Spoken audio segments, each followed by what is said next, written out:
ඒතං බුද්ධාන ශාසනං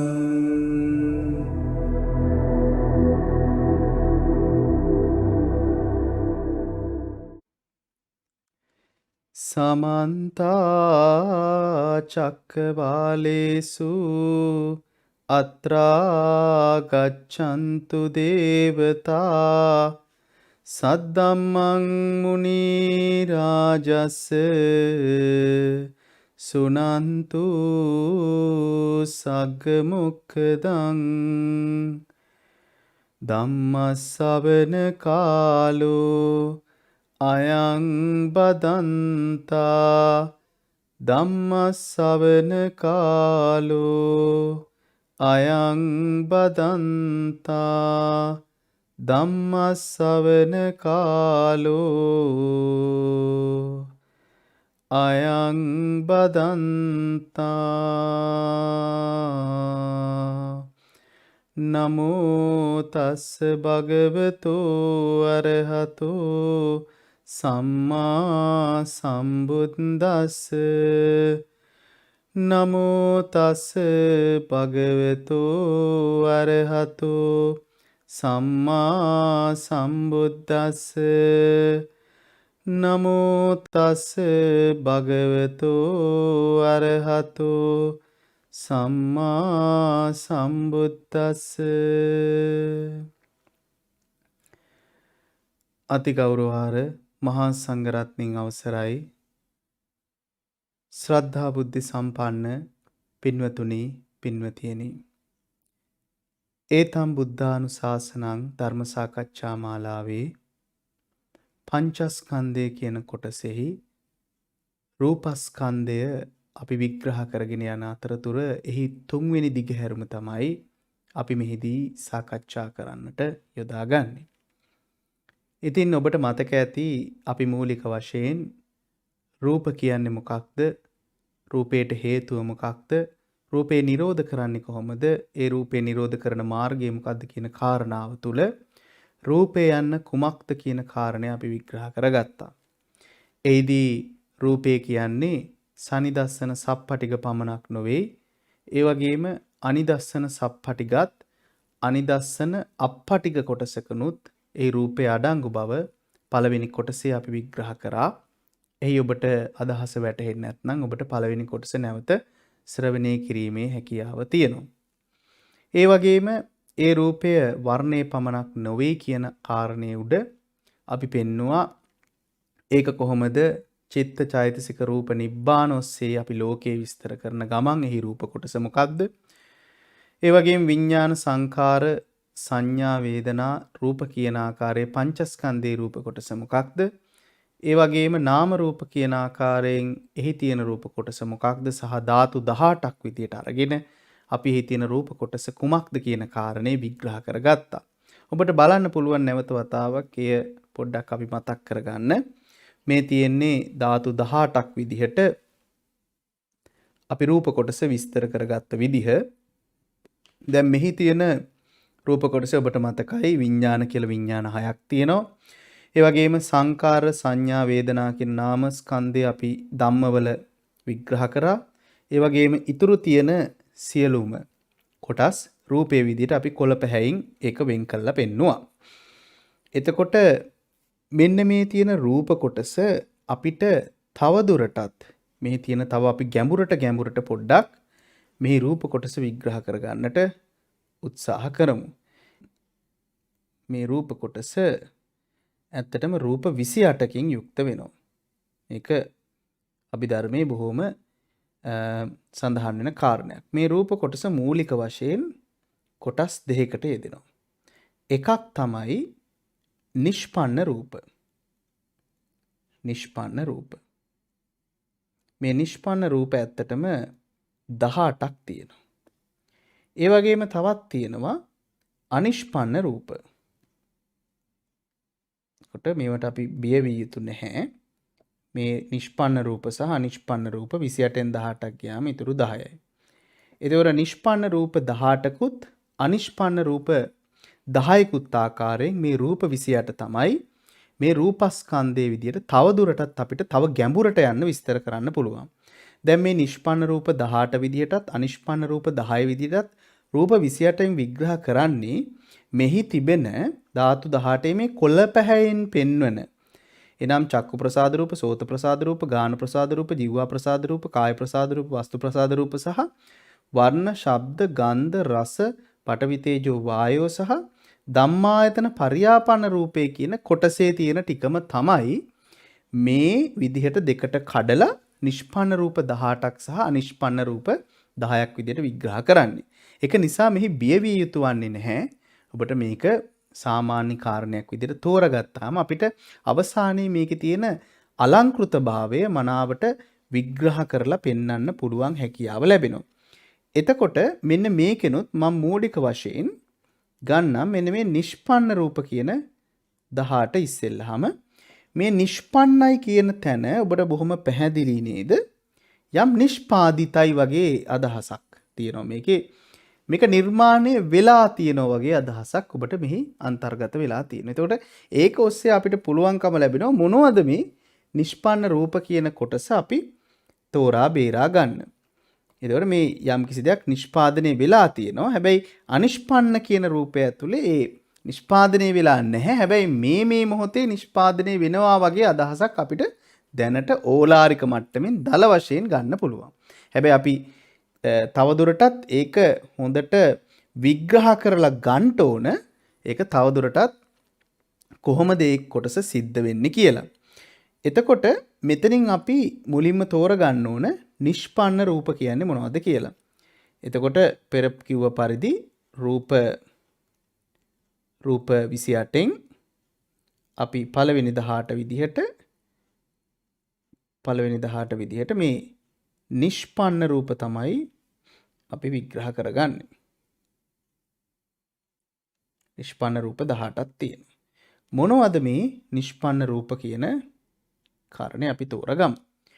එතකොට ඔබට මතක ඇති මෙහි මූලික වශයෙන් අපිට මේ නිෂ්පාදිතයි කියන කාරණේ යටතේ අපි දන්නවා ඔබට මතක ඇති පින්නතුනි ඔබ මේ අහලා තියෙනවා මම දන්න තරමින් සාමාන්‍යයෙන් අපිට චුතියක් වෙලා පටිසන්ධියක් වෙනකොට ඒකේ තියෙනවා කාය දසක, භාව දසක සහ වස්තු දසක විදිහට අපිට මූලික කොටස් තුනකින් දසක කලාප තුනකින් නිර්මාණය වෙලා ඒකත් එක්ක තව චක්කු දසක, සෝත දසක, ගාන දසක, ජීවහා දසක විදිහට දසක කලාප 7ක් මගින් ත්‍රිජකායික සත්වයා නිර්මාණය වෙනවා. මම නැවතත් කියන්නම්. කාය දසක, භාව දසක, වස්තු දසක. ඒකත් එක්ක චක්කු දසක, සෝත දසක, ගාන දසක, ජීවහා දසක වශයෙන් දසක කලාප 7ක්. මට තේරෙනවා ඔබට මේක ටිකක් ගැඹුරුයි කියලා. මම ඒක තවදුරටත් සරල කරන්න මේ ආකාරයට අපි උත්සාහ කරමු. එහි සරල භාවයෙන් දකින්න ඔබ බලන්න මේ සුදු පැහැති පුවරෝ දිහා. දැන් මේකේ මම වෙනම කොටසකින් පොඩ්ඩක් දසක කලාප ටික චුට්ටක් අරගෙන ඉන්නම්. මට තේරෙනවා ඔබට පොඩ්ඩක් ඒක අපහසුයි කියලා. මේ දසක කලාපයක් කියන්නේ ඇත්තටම චූට්ටක් මේක ගැඹුරුයි. මට පැහැදිලි ආකාරයෙන් මම විස්තර කරන්නම්. එතකොට ඔබට මේක හරියාකාර ලස්සනට දැනගන්න පුළුවන්. මේ දසක කලාපයක් කියන්නේ පින්නතුනි අපි ඉස්සෙල්ලත් සඳහන් කරා වගේ මෙන්න මේ ශුද්ධාෂ්ටකයේ තියෙනවා. මේ ශුද්ධාෂ්ටකයේ ඔබට මතක ඇති අපි මේ ආකාරයෙන් වින් කරගත්තා. ඒකේ ආපෝ එතකොට තේජෝ වායෝ පඨවි ආකාරයෙන්ුත් ඒ වගේම වර්ණ ගන්ධ රස සහ ඕජාව ආකාරයෙන් ওই විදිහට අපි විග්‍රහ කරගත්තා. මෙන්න මේකේ අපිට වැදගත් වෙනවා දැන් මෙතන බොහොම පැහැදිලිව ශුද්ධ අෂ්ටකය මෙන්න මේ ශුද්ධාෂ්ටකය තුල 8ක් තියෙනවා. 10 වෙන්න තව දෙකක් මදි. මොකද්ද මේ මදි දෙක? මේකේ තව එකතු වෙන්න ඕන භ්‍රමණයක් සහ පරිභ්‍රමණයක්. දැන් මේක තාම හරි ලස්සනයි මේක. ඒකයි මට මේක කියන්න ඕන උනේ. මෙන්න මේ ශුද්ධාෂ්ටකය හරියට මේක උපමාවක් විදිහට කිව්වොත් අපි සූර්යග්‍රහ මණ්ඩලයේ නැත්නම් සෞරග්‍රහ මණ්ඩලයේ සූර්යයා වටා තව ග්‍රහයන් 9 දෙනෙක් කැරකෙනවා. අපි මේකේ උදාහරණයක් විදිහට ගමු සූර්යයා වටා පෘථුවිය කැරකෙනවා. එතකොට සූර්යයා යම් තැනක සිටීද මේ සූර්යයා වටා කක්ෂයක් ඔස්සේ කැරකෙනවා පෘථුවිය. පෘථුවිය කැරකෙනවා. එතන මේ කැරකෙන්නේ ඉස්සෙල්ලාම පෘථුවිය මේ තමන්ගේ වටේ කැරකෙනවා. තමන්ගේ වටේ කැරකෙන ගමන් ඒක කක්ෂයේ වටාත් මේ සූර්යයා වටාත් කැරකෙනවා. එතකොට මේ තමන්ගේ වටේ කැරකෙන එකට අපි කියනවා මේ පෘථුවියේ භ්‍රමණය කියලා. සූර්යයා වටා කැරකෙන එකට අපි කියනවා පෘථුවියේ පරිභ්‍රමණය කියලා. එතකොට යම්කිසි සූර්යයා කියන අක්ෂයක් වටා තමන් විසින්ම භ්‍රමණය වෙමින් පරිභ්‍රමණයක් වෙනවා. මේක අපි භෞතික විද්‍යාවේදී සඳහන් කරන්නේ මම කිසිසේත්ම භෞතික විද්‍යාව බුදුදහමට ගලපන්න හදනව නෙමෙයි. මේ දාලා අදහසක් ගන්න උත්සාහ කරන්නේ වැරදියට වටහා ගන්න එපා. යම්කිසි ඒ කියන්නේ මේ සියල්ලක්ම සිද්ධ වෙන්නේ මේ පදාර්ථ සංසරණයක් සිද්ධ වෙන්නේ මේ ඔස්සේ කාලගුණ විපර්යාස ආදී සියල්ලක්ම සිද්ධ වෙන්නේ මේ ශක්ති පරිවර්තනයක් ඔස්සේ. එතකොට මේ පෘථුවිය කියන මේ ඊ අකුරෙන් සඳහන් කරන පෘථුවිය කියන එකේ ශක්තිය තීරණය කරන්නේ තමන් වටේ කැරකෙන ගම. එතකොට ඔබ පුංචි කාලේ සමහර විට බයිසිකලයක් අරන් ඩයිනමෝවක් දාලා බල්බ් එකක් පත්තු කරපු කෙනෙක් නම් ඔබ දන්නවා ඩයිනමෝව අර බයිසිකලේ රෝදයට රිම් එකට සම්බන්ධ කරලා ඒ ඩයිනමෝව කැරකෙද්දි ඒකේ තියෙන ශක්තියක් නිර්මාණය වෙලා ඇතුලේ තියෙන චුම්බක ශක්තිය ඔස්සේ බල්බ් එකක් පත්තු වෙන පුංචි සරල පරීක්ෂණයක් අපි කරලා තියෙනවා.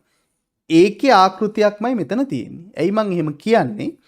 ඒ ඩයිනමෝව කැරකෙද්දි පින්නතුනි ඒ කැරකීම නිසා ශක්තියක් නිර්මාණය වෙලා චුම්බක ශක්තිය ඔස්සේ බල්බ් එකක් පත් වෙනවා. මෙන්න මේ වගේ ශක්ති පරිවර්තනයක් කරන්න ශක්තිය නිර්මාණය කිරීමට තමයි මේ කරකැවීම අවශ්‍ය වෙන්නේ. ඒ સિદ્ધාන්තයමයි මේ පෘථුවිය තමන් වටේ භ්‍රමණය වීමේදී තමන්ගේ ශක්තිය තමයි නිර්මාණය කරගන්නේ. ඒ භ්‍රමණය වෙමින් තමයි නිර්මාණය කරන්නේ. ඒ වගේම ඒ ශක්තිය යම්කිසි අක්ෂයක් වටා සූර්යයා වටා පරිභ්‍රමණය වෙනවා. මෙන්න මේ විදිහට තමයි ඒ සමස්ත භෞතිකය තමන්ගේ ශක්තිය රඳවා ගන්නේ. මෙන්න මේ විදිහටම මේ ආකෘතියම අපි සලකලා බැලුවොත් අපිට මෙන්න මේ දශක කලාපයේ හරියට අර පෘථුවිය වගේ කියලා හිතුවොත් එහි තියෙන භ්‍රමණය තමයි මෙන්න මේ ශුද්ධාෂ්ටකයේ තමන් වටා කැරකීම. මේක භ්‍රමණය. ඒ වගේම ඒ ශුද්ධාෂ්ටකය තවත් කුමක් හෝ එකක් වටා පරිභ්‍රමණයක් සිද්ධ වෙනවා. මෙන්න මේක තමයි මේ පරිභ්‍රමණය. එතකොට ඔබට පැහැදිලි ඇති ශුද්ධාෂ්ටකය කියන 8ත් ඒකට තව දෙකකුත් එකතු වෙලා භ්‍රමණය සහ පරිභ්‍රමණය කියන දශක කලාපය නිර්මාණය වෙනවා. මෙන්න මේ දශක කලාපය තමයි කාය දශක, භාව දශක, වස්තු දශක, ඒ වගේම චක්කු, සෝත, ගාන, જીවහා දශක විදියට නිර්මාණය වෙන්නේ. එතන ඔබට තවදුරටත් දැන් මේක පොඩ්ඩක් පැහැදිලි මේ දශක කලාපයේම තවත් අපි මේක කතා කරොත් මුලින්ම කාය දශක කලාප, ඒ වගේම භාව දශක, ඒ වගේම වස්තු දශක. ඔබ දන්නවා කාය දශක කියන්නේ කය නිර්මාණය වෙන්නට අවශ්‍ය එක. ඒ වගේම භාව දශක කියන්නේ ස්ත්‍රී පුරුෂ භාව නිර්මාණය මේ ලිංග ભેදේ නිර්මාණය වෙන්න නෙමෙයි. ඒකත් එක්තරා එහි කොටසක්. ඒක නිර්මාණය වෙන්න අවශ්‍ය වෙන කොටස සහ වස්තු දශක කියන්නේ මන නිර්මාණය වෙන්න අවශ්‍ය කොටස. මේකට තව එකතු වෙනවා දශක කලාප 7ක් නිසා තව මේකට එකතු වෙනවා චක්කු දශක. ඒ කියන්නේ ඇස නිර්මාණය වෙන්නට අවශ්‍ය. ඒ වගේම සෝත දශක කියන්නේ කන නිර්මාණය වෙන්නට අවශ්‍ය. ඒ වගේම ගාන දශක කියන්නේ නාසය නිර්මාණය වෙන්නට අවශ්‍ය. ඒ වගේම જીවහා දශක වශයෙන් දිව නිර්මාණය වෙන්නට අවශ්‍ය. මෙන්න මේ කොටස් ටික. එතකොට ඔබට ඇහැ කන නාසය දිව උඩ තියෙන කයයි මනයි භාවයේ වෙන ස්ත්‍රී භාවයේ සහ පුරුෂ භාවයේ කියන ලිංග ભેදේ නොවේ. මම ඒක තවදුරටත් පැහැදිලි කරන්නම් මොනවද මේ භාව දශක කියන තැනට. මෙන්න මේ සියල්ලටම අවශ්‍ය ශුද්ධාෂ්ටකයත් ඒකේ තියෙන භ්‍රමණයත් ඒ වගේම පරිභ්‍රමණයත් කියන මෙන්න මේ දශක කලාපය නිර්මාණය වීමෙහිලා ඒකෙන් මේ ත්‍රිජකායික සත්වයා නිර්මාණය කරන්න මේ දශක කලාපය ඉතාමත් වැදගත් වෙනවා. ඔබට දැන් පැහැදිලි චුතියක් වෙලා පටිසන්ධියක් වෙන අවස්ථාවේදී ත්‍රිජකායික සත්වය එහෙමත් නැත්නම් අපි සාමාන්‍ය භාෂාවෙන් කියන මනෝකාය නිර්මාණය වෙන තැනදී මෙන්න මේ දශක කලාප 7 නිර්මාණය වෙලා අභ්‍යන්තර ආයතන ටික ඒ කියන්නේ චක්කායතන, සෝතායතන, ගානායතන, જીවහායතන, කායායතන, මනායතන කියන අභ්‍යන්තර ආයතන ටික නිර්මාණය වෙලා ඒ නිර්මාණය වෙන ත්‍රිජකායික සත්වයා මව් කුසකට ඔක්කාන්ති වෙලා එහිදී ඒ චතුර්ථ කාය නිර්මාණය කරන ඒ ඊතුරු වැඩපිළිවෙල මව් කුසේ අම්මාගේ බඩේ තියෙන ඒ කලලේ භාවිතා කරමින් ඒ කියන්නේ තාත්තාගේ ශුක්‍රාණුවත් මවගේ ඩිම්බයත් භාවිතා කරලා හදාගන්න යුක්තාණුසේ චතුර්ථ කායට පෝෂණය ලබා ගන්න වැඩපිළිවෙලට යද්දිත් මේ ආයතන ටික නිර්මාණය වෙලා තමයි යන්නේ. අන්න ඒක නිසා තමයි අපිට මේ එළියට පේන ඇහැ මසැස වුණාට ඒ මසැස භාවිතා කරමින් චක්කායතනය අපේ ඇස්ට්‍රල් එකේ තියෙනවා. එළියට පේන කන තිබ්බට ඒක භාවිතා කරමින් සෝතායතනය ඇස්ට්‍රල් එකේ තියෙනවා. එතකොට ආයස්ථාන කර ගැනීම ත්‍රිජකායික සත්‍යයපටම් පුළුවන් නිසා තමයි ඔබ අහලා ඇති සමහර අය ඔපරේෂන් එකක් කරද්දී කය කපනවා. හැබැයි ඒ කෙනාගේ ඇස්ට්‍රල් එක මනෝකායෙන් ගිහිල්ලා ඔපරේෂන් එක දිහා බලන් ඉන්න උඩ ඉඳන්. ඒ විස්තර කියනවා මෙහෙමයි කැපුවේ මම සීනති කරේ මෙහෙමයි අහවල් දොස්තර කරේ අහවල් නර්ස්ලා හිටියේ මේ ආකාරයෙන් ලොකු විස්තරයක් කතා කරනවා. මෙන්න මේකට හේතුව ඒ ආයස්ථාන ටික මේ ත්‍රිජකායික සත්වයාගේ නිර්මාණය වෙලාමයි එන්නේ. ඉතින් මේ කතාව කිව්වේ මේ දශක කලාප ගැන විස්තරයක් ආපු නිසා කෙසේ වෙතත් නැවතත් මම ආපස්සට යනවා. එහෙනම් දශක කලාපය කියන්නේ භ්‍රමණේ සහ පරිභ්‍රමණයත් එකතු වෙච්ච සුද්ධාෂ්ටකය. එතනට එන්න මේ මම මේ කතා කරන්න යන්නේ මේ නිෂ්පන්න රූප ගැන. එතකොට මෙන්න මේ දශක කලාප නිර්මාණය වෙන තැනදී මේ සුද්ධාෂ්ටකයේ කොයි තරම් වැදගත්ද කියන එක තමයි මට මෙතනදී පෙන්වන්නට අවශ්‍ය උනේ. එහෙනම් මේ සුද්ධාෂ්ටකයේ වැදගත් වෙන්නේ ආපෝ තේජෝ වායෝ පඨවි සහ වර්ණ ගන්ධ රස ඕජාත් එක්ක ඒකට සුද්ධාෂ්ටක දෙකක් කම්පණය වෙච්ච ශබ්ද රූපය කොයිතරම් නිෂ්පන්න විදිහට රූපස්කන්ධයට වැදගත්ද කියන එක තමයි මෙච්චර උත්සාහ කරේ මෙච්චර වෙලා කියන්න. එතකොට ඔබට පැහැදිලි අපිට බොහොම අලංකෘත විදියට නිෂ්පන්න රූප 18න් අපිට දැන් තෝරගන්න පුළුවන් පළවෙනි 4 විදිහට ආපෝ සුද්ධාෂ්ටකයේ තියෙන ඒ වගේම තේජෝ ඒ වගේම වායෝ පඨවි කියන මෙන්න මේවට කියනවා සතර මහා භූත. මේවා සතර මහා භූත. ඒක හරිම වැදගත්. පළවෙනි 4. එතකොට සතර මහා භූත වලට ඒකට උපාදාය රූප අවශ්‍යයි. ඔබට මතක ඇති අපේ සුද්ධාෂ්ටකයේ තියෙන ආපෝ තේජෝ වායෝ පඨවි සතර මහා භූත වලට වර්ණ ගන්ධ රස ඕජා කියන උපාදාය රූප. මොනවද? වර්ණ ගන්ධ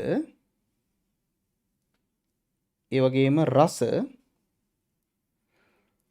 ඒ වගේම ඕජා කියන. ඔබට හිතෙන්නේ නැති මට වැරදුනාද කියලා. නැහැ. මම මෙතන ඕජා වෙනම ලියන්නට හේතුවක් තියෙනවා. මේක සුද්දාෂ්ටකයේ තිබ්බට ඔබට බොහොම පැහැදිලි අපිට වර්ණය අපිට විෂය වෙනවා. විෂය වෙනවා කියන්නේ අපිට වර්ණය තේරෙනවා. අපිට වර්ණය පේනවා. ඒ වගේම ගන්ධය නහයට විෂය වෙනවා. අපිට ඒක තේරෙනවා. ඒ වගේම රසය දිවට විෂය වෙනවා. අපිට තේරෙනවා. හැබැයි ඕජාව අපිට විෂය වෙනවද? විෂය වෙන්නේ නැහැ. එහෙනම් ඔබට බොහොම පැහැදිලි මේ වර්ණ ගන්ධ රස කියන එක අපිට විෂය රූප විදිහට විග්‍රහ කරගන්න පුළුවන්. උට විෂය රූප 3ක් නෙමෙයි 4ක් තියෙනවා. මොකද්ද අනිත් විෂය රූපය? සුද්දාෂ්ටක දෙකක් ඝට්ටණය වීමෙන් එන ශබ්ද රූපය අනිත් විෂය රූපයයි. එතකොට දැන් මං 4ක් පෙන්නවා.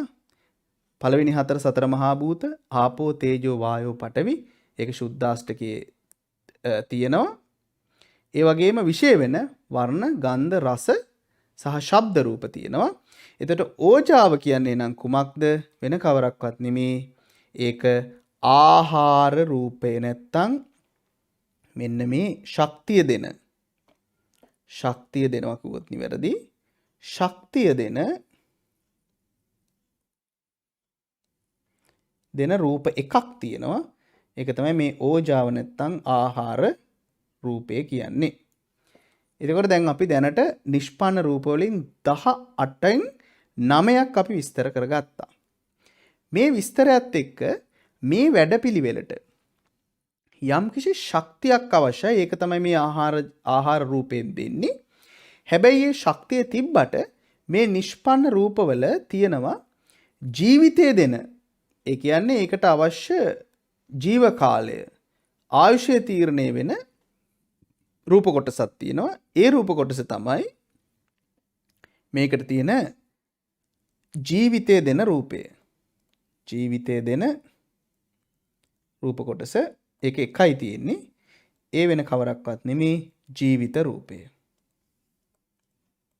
එතකොට ඔබට බොහොම පැහැදිලි සතර මහා භූත 4යි වර්ණ ගන්ධ රස ශබ්ද කියන විෂය රූප 4යි ශක්තිය දෙන රූපේ වෙන ඕජා නැත්නම් ආහාර රූපේ ජීවිතය දෙන රූපේ වෙන ජීවිත රූපයත් එක්ක දැන් නිෂ්පන්න රූප කියන නිෂ්පාදිත වගේ රූප 10ක් තියෙනවා. තව 8ක් ඉතුරුයි. ඒ 8ෙනුත් අපිට තව මෙහි ඔබට මතකද දන්නේ අපි මේ දසක කලාප කතා කරනකොට චක්කු දසක තිබ්බා, සෝත දසක තිබ්බා, ගාන දසක, ජීවා දසක, කාය දසක, වස්තු දසක තිබ්බා. මෙන්න මේ දසක කලාපයට මූලික තීරණය වෙන රූප කොටසක් තියෙනවා. ඒ ටිකත් අපි විස්තර කරගත්තා නම් මේකේ ඊතුරු කොටසට අපිට යන්න පුළුවන්කම ලැබෙනවා. මොනවද ඒ ටික? ඒවට ලැබෙන්නේ ප්‍රසාද රූප කියලා. ප්‍රසාද රූප. මේ නම කියනකොටම ඔබට තේරෙනවා මේන් රූප 6ක් තියෙනවා. මොනවද මේ ප්‍රසාද රූප? චක්කු ප්‍රසාද රූපය, ඒ වගේම සෝත ප්‍රසාද රූපය, ඒ වගේම ගාන ප්‍රසාද රූපය, જીවහා ප්‍රසාද රූපය, ඒ වගේම කාය ප්‍රසාද රූපය, අවසානික වස්තු ප්‍රසාද රූපය. තර මේ ප්‍රසාද රූප 6ත් එක්ක සියලුම රූප දැන් නිෂ්පන්න රූප 16ක් බවට පත් වුණා. අවසානයේ තියෙනවා රූප දෙකක්. ඒකට කියන්නේ භාව රූප කියලා. මේ භාව රූප දෙකයි තියෙන්නේ. ස්ත්‍රී භාව රූප සහ පුරුෂ භාව රූප.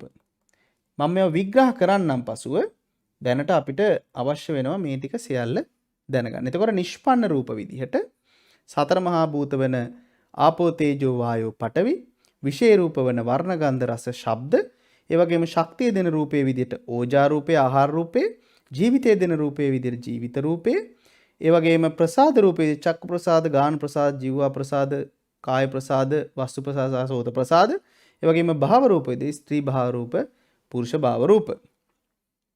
එතකොට මෙන්න මේ ටිකත් එක්ක අපිට නිෂ්පන්න රූප 18 විග්‍රහ කරගන්න පුළුවන්. මේක ටිකක්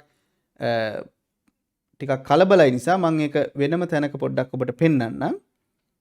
අපි කතා කරේ රූප 28න් පළවෙනි එක නිෂ්පන්න රූප. නිෂ්පන්න රූප 18ක් තිබ්බා. මේ නිෂ්පන්න රූප 18න් අපි ගත්තොත් පළවෙනි එක විදිහට සතර මහා භූත රූප 4ක් තිබ්බා.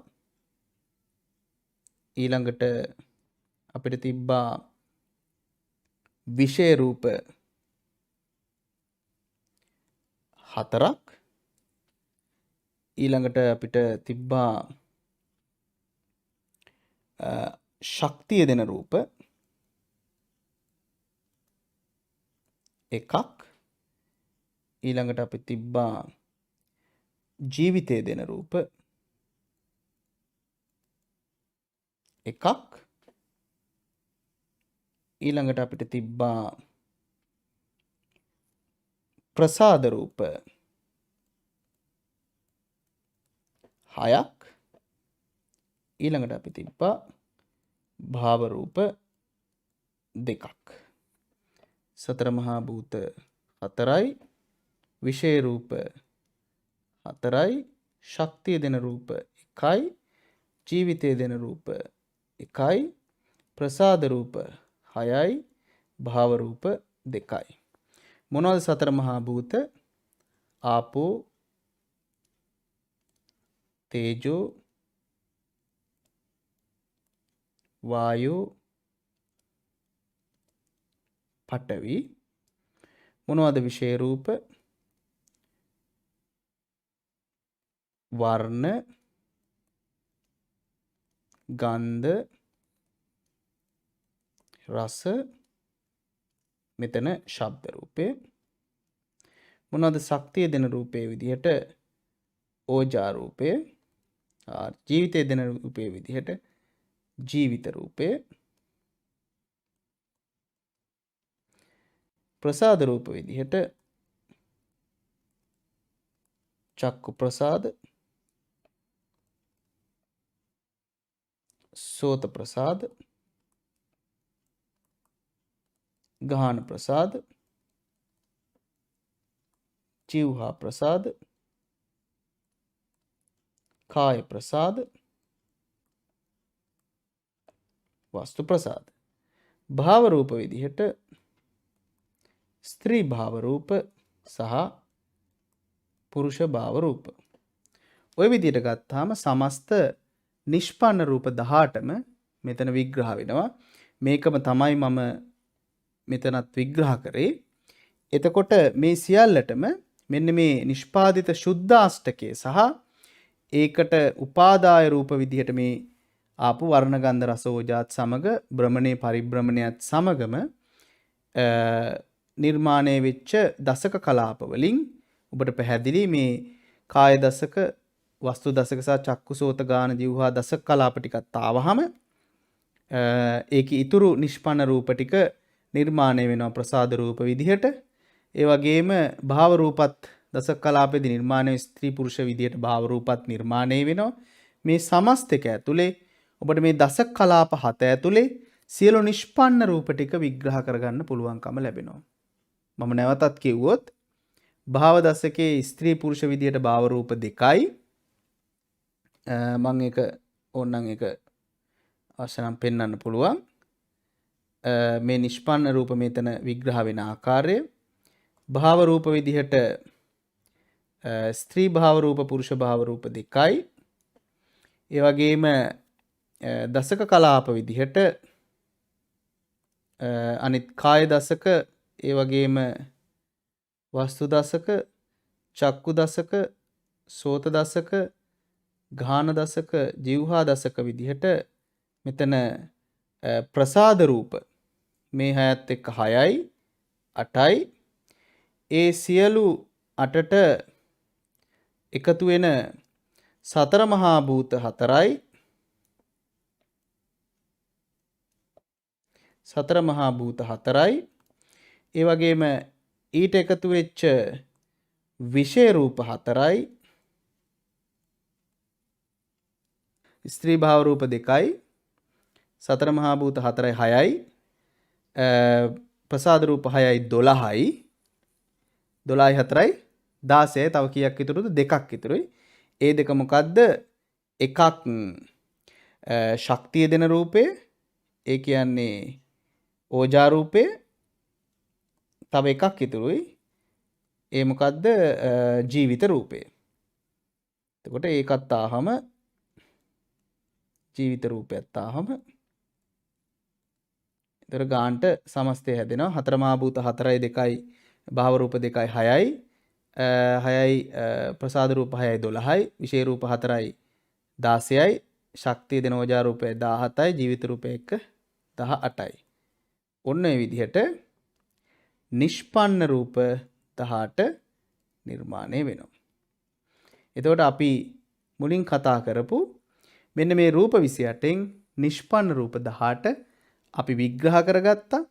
එතකොට ඒක තමයි අපි මේ විදිහට මේ සතර මහා භූතයි, වර්ණ ගන්ධ රස ඕජා ආදී විශේෂ රූප, ඕජා, ජීවිත රූප මේවා අපි විස්තර කරගමු. ප්‍රසාද රූප 6යි, භාව රූප ටිකයි. මේ නිෂ්පාදිත වෙනවා කියන්නේ මෙන්න මේ දස කලාප ටික නිර්මාණය කරගන්නවා. ඒතර චුතිපටි සංදීයේදී ත්‍රිජකායික සත්‍යය විසින් මේ දස කලාප ටික නිර්මාණය කරගන්නවා. මම මේ නිෂ්පාදිත බව පෙන්වන්න තමයි ඒක කතා කරේ.